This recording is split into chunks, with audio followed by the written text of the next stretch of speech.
క్రికెట్లో కొత్త రూల్స్ వచ్చాయి. అవేంటో తెలుసుకుందాం. ఈ కొత్త నిబంధనలను ఐసీసీ ఈ నెల నుంచే తన ప్లేయింగ్ కండిషన్స్లో భాగంగా అమలు చేయనుంది. అలాగే ఎంసీసీ వచ్చే ఏడాది అక్టోబర్ నుంచి ఈ నియమాలను అమలులోకి తీసుకురానుంది. ఈ మార్పుల వల్ల భవిష్యత్తులో ఆటతీరు ఎలా మారుతుందో, ఫీల్డర్లు తమ నైపుణ్యాలను ఎలా మలుచుకుంటారో వేచి చూడాలి.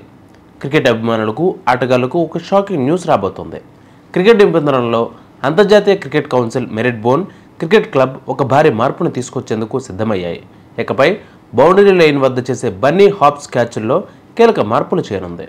ఈ కొత్త నిబంధన త్వరలో ఐసీసీ మాన్యువల్లో చేర్చనున్నట్లు తెలుస్తోంది. సాధారణంగా బౌండరీ లైన్ దగ్గర ఫీల్డర్లు బంతిని అందుకునే క్రమంలో బౌండరీ వెలుపలకు వెళ్లి గాల్లోకి ఎగిరి బంతిని లోపలికి విసిరి తిరిగి లోపలికి వచ్చి క్యాచ్ను పూర్తి చేస్తూ ఉంటారు. ఈ తరహా క్యాచ్లను బన్నీ హాప్స్ అని వ్యవహరిస్తారు.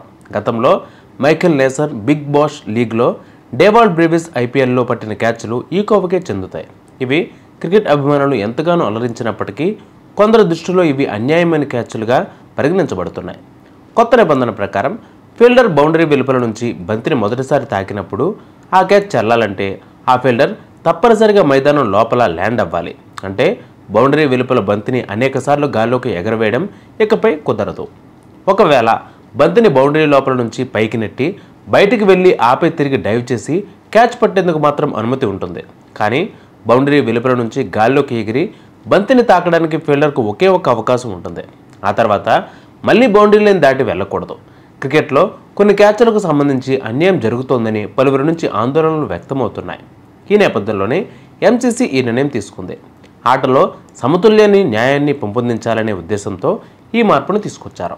బౌండరీ లైన్ వద్ద ఫీల్డర్ల అసాధారణ విన్యాసాలు ఆటను మరింత ఆసక్తికరంగా మార్చినప్పటికీ నియమాల సరళత, ఆట స్ఫూర్తిని దృష్టిలో ఉంచుకుని ఈ చర్య తీసుకున్నట్లు తెలుస్తోంది.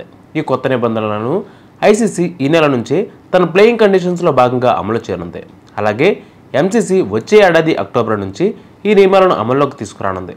ఈ మార్పుల వల్ల భవిష్యత్తులో ఆటతీరు ఎలా మారుతుందో, ఫీల్డర్లు తమ నైపుణ్యాలను ఎలా మలుచుకుంటారో వేచి చూడాలి.